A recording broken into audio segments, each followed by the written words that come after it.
MotorWeek is made possible by Tire Rack.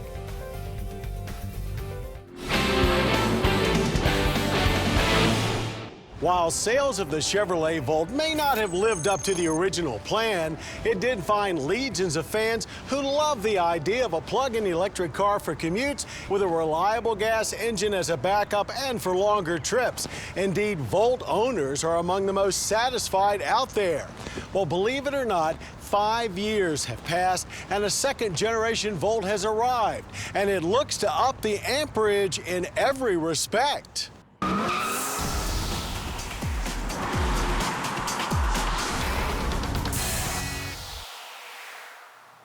The 2016 Chevrolet Volt may be all new, but its mission is still the same. Get as many Americans as possible to embrace the plug-in lifestyle by making it as easy and stress-free as possible, by including a gas engine and generator to eliminate all aspects of range anxiety.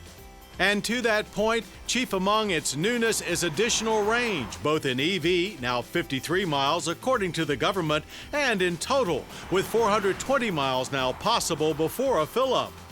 Making this happen is a new dual motor drive unit that is 12% more efficient than before. There's more lithium-ion battery on board as well, now 18.4 kilowatt hours worth, though it weighs 20 pounds less. Electric motor output stays the same at 111 kilowatts, but the engine or range extender in plug-in parlance grows to 1.5 liters. Horsepower jumps 17 to 101. And more importantly, government fuel economy ratings are up significantly, now 42 combined with an MPG-E rating of 106. Also saving you a few dollars, premium fuel is no longer required. So the energy impact score of just 2 barrels of oil used yearly with CO2 emissions of 0.8 tons is close to nirvana. Perhaps more vital to some is a new exterior design that looks a lot less sci-fi and more down to earth, though it's still very modern, sporty, if a little Prius-like.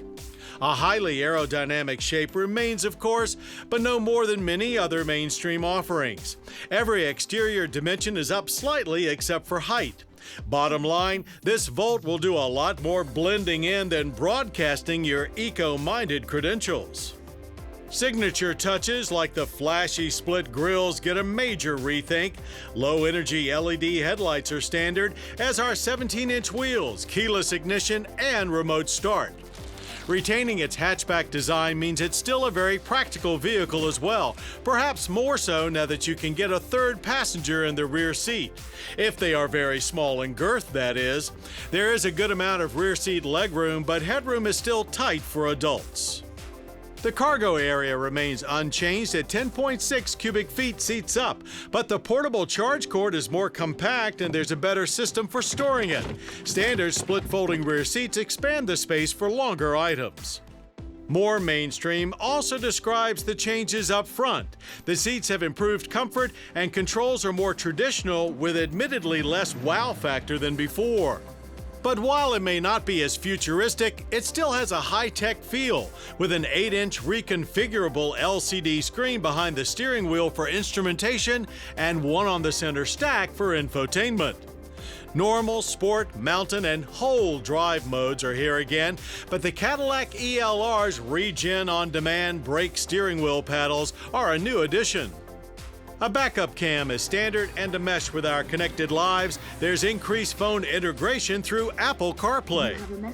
A new Premier trim expands on the previous Volt's premium package, adding heated seats front and rear, heated steering wheel, wireless phone charging, and automatic park assist. Regardless of trim, all seat controls are manual, as no power seats are available. Still riding on the Cruise chassis means ride quality is good, but not exceptional, and it feels small and fairly competent in the corners, provided you don't ask too much of it. Steering is direct with a nice weight to it. We were impressed with the good sensation of power coming off the line, but perhaps even more so in passing situations. GM claims an 8.4 second 0 to 60, but our seat of the pants feel puts it even quicker than that. A revised braking system eliminates some of the regenerative feel, and with good success, though the harder you work them, the more it comes to the foreground. Much like the ELR, the Regen on-demand paddles are very aggressive. Plus, they're fun to play with and can be very helpful. The cabin has gotten quieter, especially when the gas engine is humming away, though you will still hear some tire noise on coarser pavement. Base volt pricing is actually down $1,000 over last year, with an LT now going for $33,995. The new, more luxurious Premier trim comes in at $38,345. Even with tax incentives, it is still an expensive compact car, with current low gas prices pushing payback beyond the horizon. Still, the original Chevrolet Volt was a landmark vehicle in our transition from fossil fuel power to electric propulsion. So with that ground already broken, the 2016 version is not so much an automotive revolution as it is a significant improvement on a highly practical idea.